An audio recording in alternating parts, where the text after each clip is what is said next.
Hey guys, welcome back to my channel.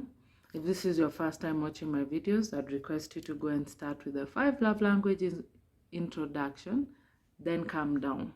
Because if you watch this video, you will not understand what I'm talking about. And for you all who've been following through my series, I want to thank you for taking the time in your day to watch my videos. And I hope you enjoyed it as much as I enjoyed recording them.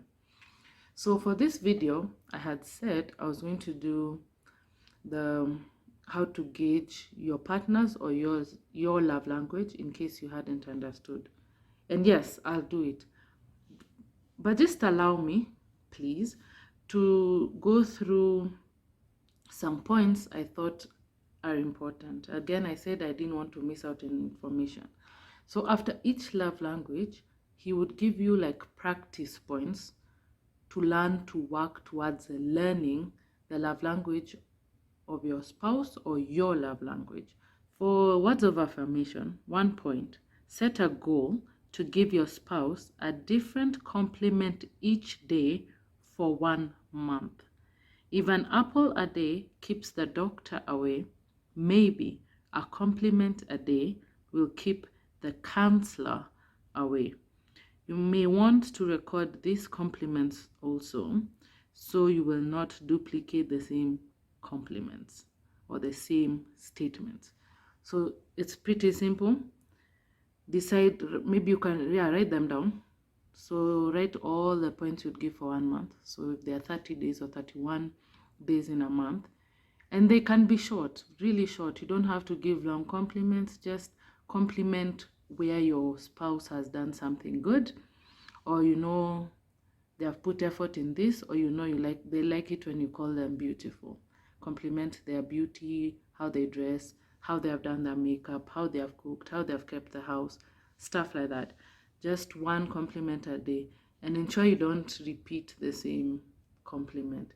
Then after that, remember, this is for you just to practice. You don't have to compliment each day.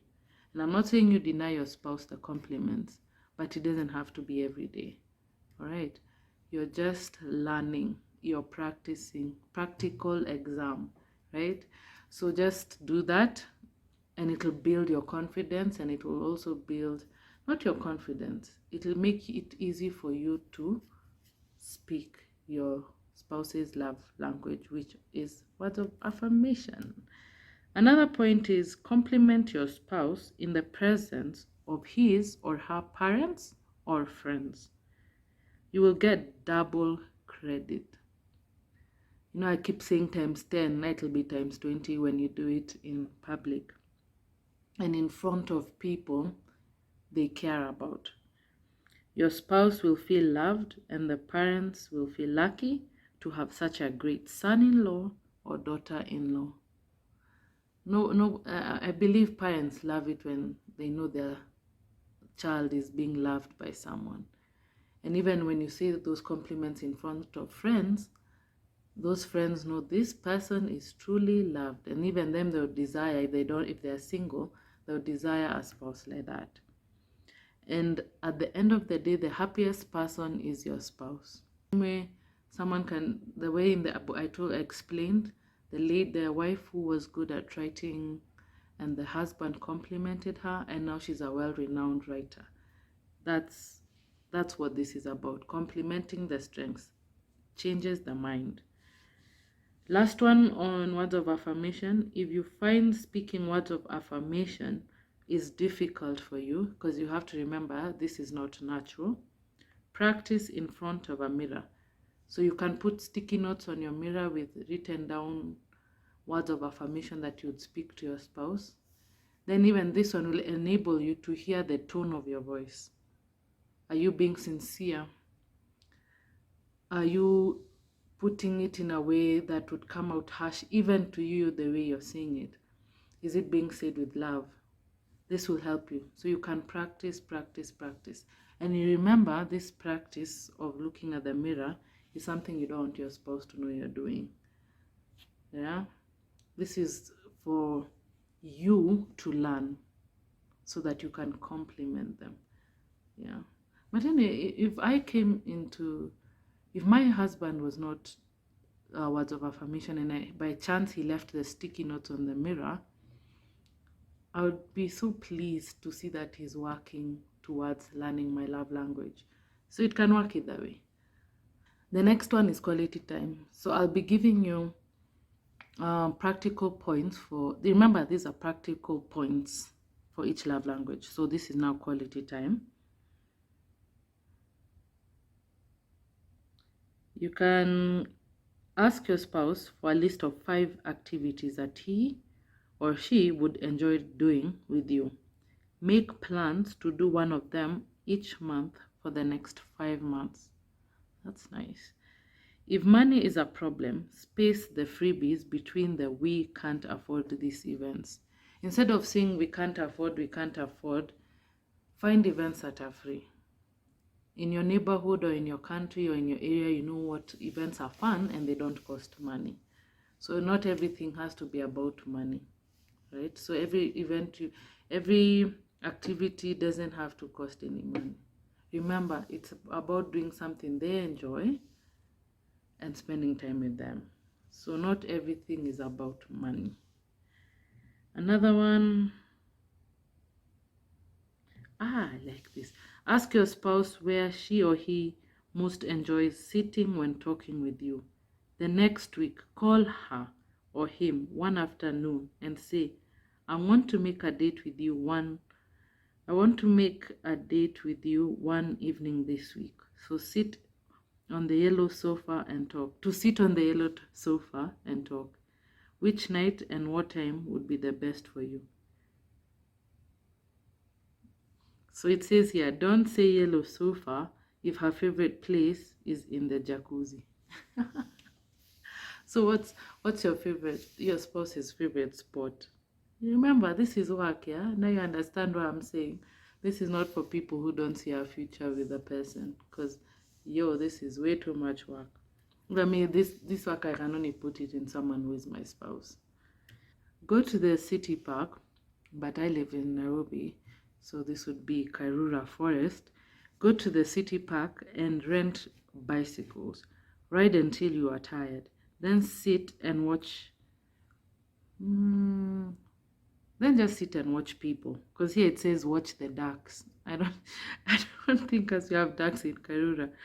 When you get tired of sitting down and watching the environment, learn each other's favorite color and why. Oh, this is so different. Okay, another point would be go somewhere where you guys can do an activity that will tire you. Sit down on a bench, look around you and start talking about the things you see around you. Then it'll build conversation from there. It always starts with small talk and builds conversation. Especially maybe if you've had a really long week and you haven't had time to just sit down and you just want a change of environment from your 4 walls in the house. Yeah, so this creates a bond and it's exciting. Now, the next one, the third one, receiving gifts. Okay, the first one is this. Try a parade of gifts. Leave a box of chocolate for your spouse or whatever candy they like or whatever junk food they like in the morning. Have flowers delivered in the afternoon.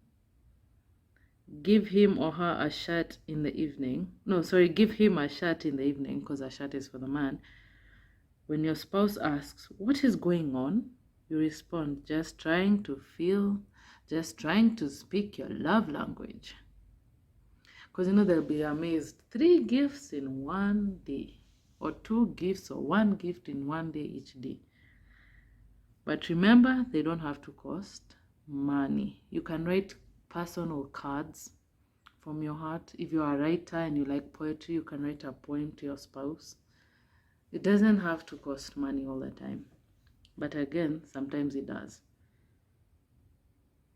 Even here it says, discover the value of homemade originals. Make a gift for your spouse. This may require you to enroll or ask someone to teach you how to do arts and crafts. Your main purpose is to make your spouse a gift. A handmade gift often becomes a family heirloom. A family heirloom means from generation to generation. Your child will get to know about this gift. Your child's child may get to know about this gift. All right. There's another one. You don't have to do all these points. These are just points I'm giving you as practical practice. So it's up to you to which one you choose. Or if you've thought about one yourself, that's perfect. Give your spouse a gift every day for 1 week. It need not be a special week. It need not be a special week like Valentine's, just any week. I promise you it will become the week that was. If you are really energetic, you can make it the month that was. No, your spouse will not expect you to keep this for a lifetime. Exactly. It doesn't have to be every day of the month. It doesn't have to be 365 days a year. Just make it a habit. Once in a while, a gift surprise here, a gift surprise there. It would be really nice because these are just practical points as you're practicing towards it. And I like how he says the week that was or the month that was. That means they'll never ever forget. Now we go to acts of service. And I have very many points there are very many points. I just didn't want to read too much. So if you want me to read out all the points, just let me know. Make a list of all the requests this is acts of service. Make a list of all the requests your spouse has made of you over the past few weeks. Select one of these each week and do it as an expression of love. So what has your spouse asked you to do? Clean out the garage, fix the light bulb, call the plumber, take the car to the mechanic, clean the house more often, ensure when I come home the baby is clean, ensure when I come home baby's diapers have been changed, ensure when I come home the bed is made, ensure when I come home the food is on the table. But remember, this you ask politely, so just make you remember you're finding this is your spouse's love language, so it's easy to know this one. What have they been begging you to do? Sometimes even they have been begging for months. I watched a video of this guy who talks about love your way to a happy marriage or something like that. I'm not very sure of the title. He said there's a woman who even asked for a year. So what has your spouse been asking you, even begging you to do, but either you forget or push it to the side? Now those are the things you write down and plan to select one of these each week. So this week you clean out the garage. This week you make sure the bed is made every day. This week you take your spouse's car to the did I say the garage? You change the light bulb. This week you ensure the baby's diapers are changed every time your husband comes home. Stuff like that. Ask your spouse to make a list of 10 things he or she would like for you to do during the next month. Then ask your spouse to prioritize those by numbering them 1 to 10, with 1 being the most important thing and 10 being the least important thing. Use this list to plan your strategy for a month of love. Get ready to live with a happy spouse. I like that. Get ready to live with a happy spouse. So now you're asking your spouse what they want done. And number 1 is the most urgent thing that needs to be done almost immediately. And the 10th one is when you get time to do it. All right. What one act of service has your spouse nagged about consistently? Why not decide to see the nag as a tag? Your spouse is tagging this as really important to him or her. If you choose to do it as an expression of love, it is worth more than 1,000 roses. So what's that one thing your wife has or your husband has your wife has really nagged you about, and what is that one thing your husband has really asked you to do? Prioritize it. It's like the same one from 1 to 10, but now you're not asking your spouse what they would like done. They have just asked and asked and asked and asked and asked and asked and asked and asked. Like I said in the other one, Someone even asked for 1 year. So that thing, do it. All right. Let us go to the next one. I've done words of affirmation, I've done quality time, I've done receiving gifts, acts of service. Yes. So now we are on physical touch.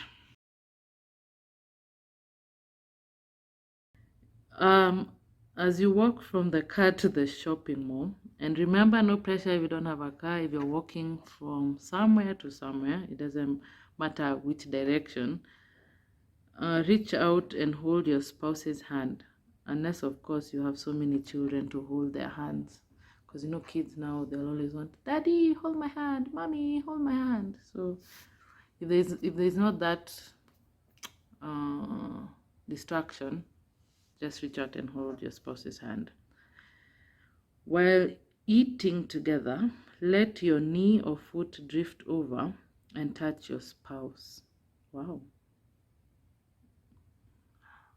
Physical touch is intense. So while eating together, let your knee or foot drift over and touch your spouse.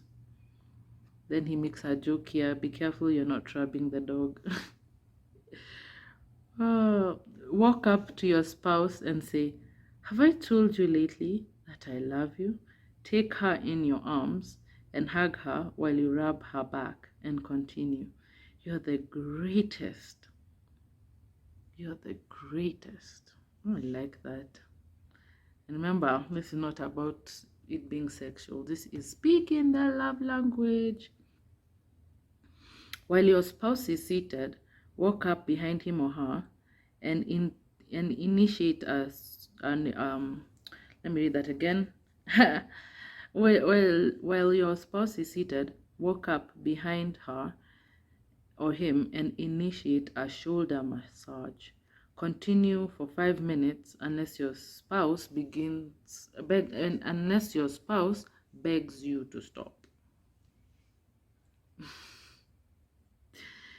I'm just laughing because I'm reading through this thing and I'm like, physical touch is intense. Rolling down the road together, reach over and touch your spouse on his arm, on the hand, or if he or she says stop.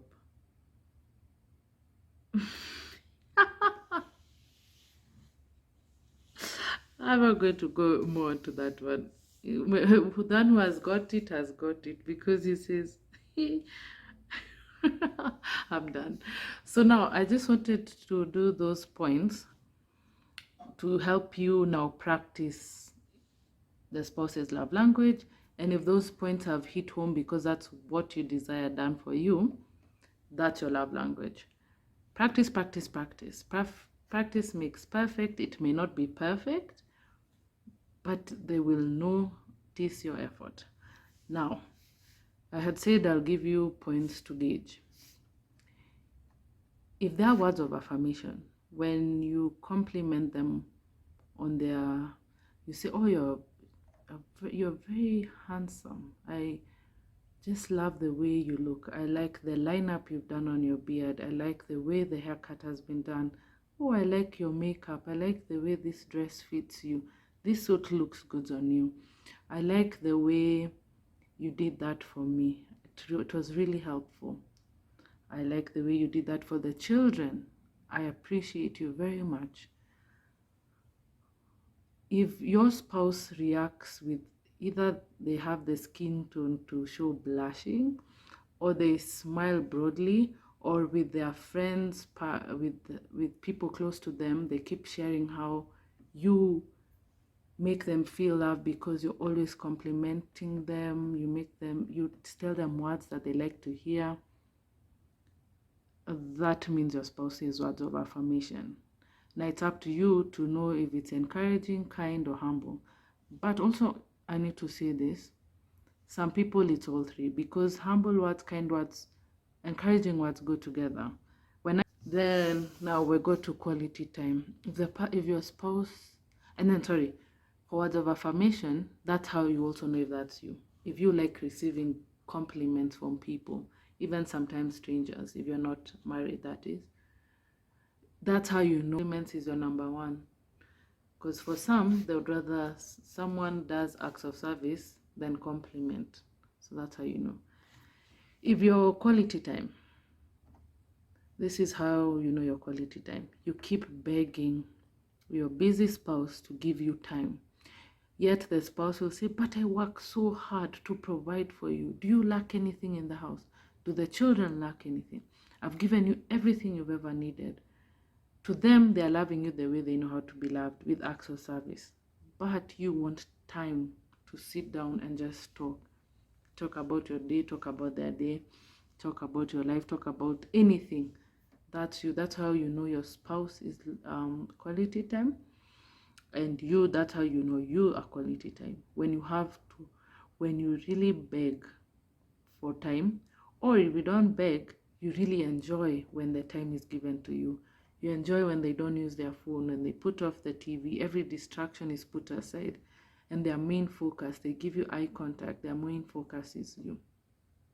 So that's how you know your words, or that's how you know your quality time. And that's how you know your spouse is quality time. Whenever you give them time, they're happy. I know many times people have given me that time and I say, I've enjoyed my day today. I was given so much uninterrupted time. So that's how you know. How you know they are receiving gifts. When you give them flowers, they rejoice. They are excited. They are excited. Surprise them with small gifts here and there. Totally excited. Those flowers are well kept, trimmed. I'm sure even they can find ways to keep it for long. Your gift, you'll even find it sometimes at the front table next to the door when you enter. The handwritten, the handcrafted letter you wrote, maybe in poetry, or the writing that comes from your heart, sometimes could even be framed. It's that deep. So that's how it is. That's how you know someone is receiving gifts. They cherish gifts.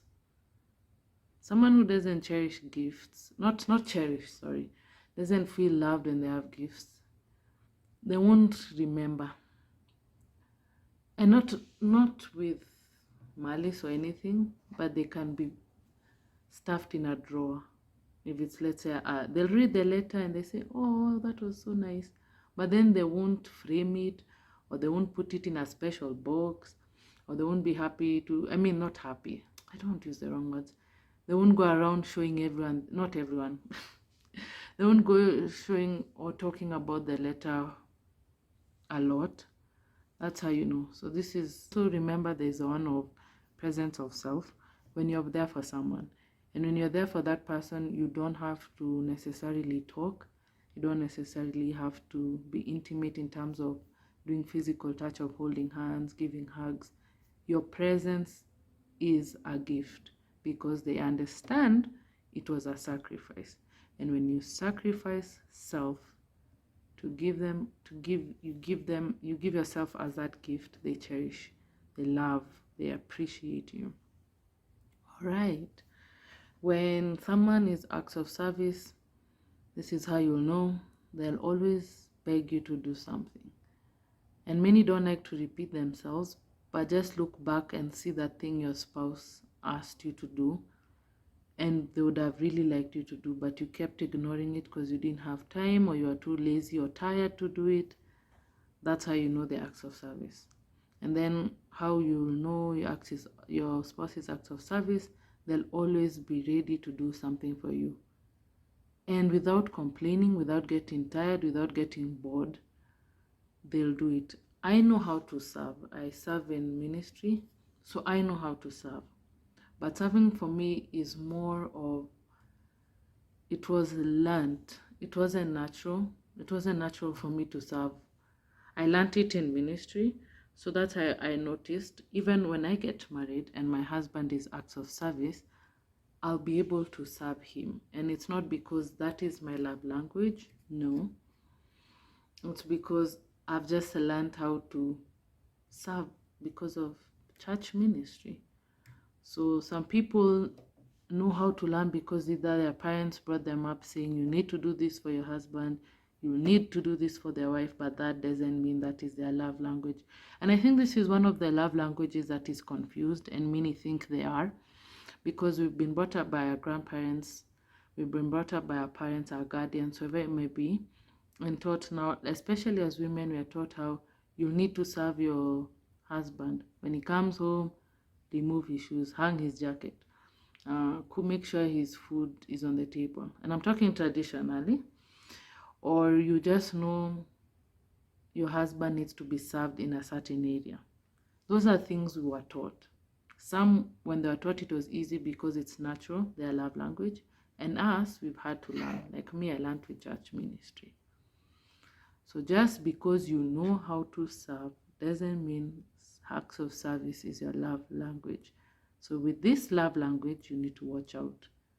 Because when the person sees, like they listen to my videos and they see the way you serve, they can think your acts of service and start trying to love you that way. Yet acts of service is not your love language. I hope you've gotten me. The next one is physical touch, because I believe I'm done. I've done words of affirmation, quality time, receiving gifts. Yes. So physical touch. When you hug, they hold longer. When you hold their hand, they even almost want to put their head on your shoulder. When you put your arm around her waist, she comes closer. When you cuddle, she says, I love you. She just tells you, I love you because you do this. Physical touch, people will reciprocate with an action. So that's how you know. And how do you know it's your love language? Is the same thing. When it's done to you, you really enjoy it. You like the hugs. You like holding hands. That's how you know. So that's how you know your spouse's physical touch. And that's how you know your physical touch. And when it comes to physical touch, it's not natural. I think you heard me explain about myself. It's not natural. Not every person likes to be touched. So that is it for this video. My last video, which I'll be doing next, is on the love tank. Then I'm done. So if you have any question or if it was clear, I'm glad.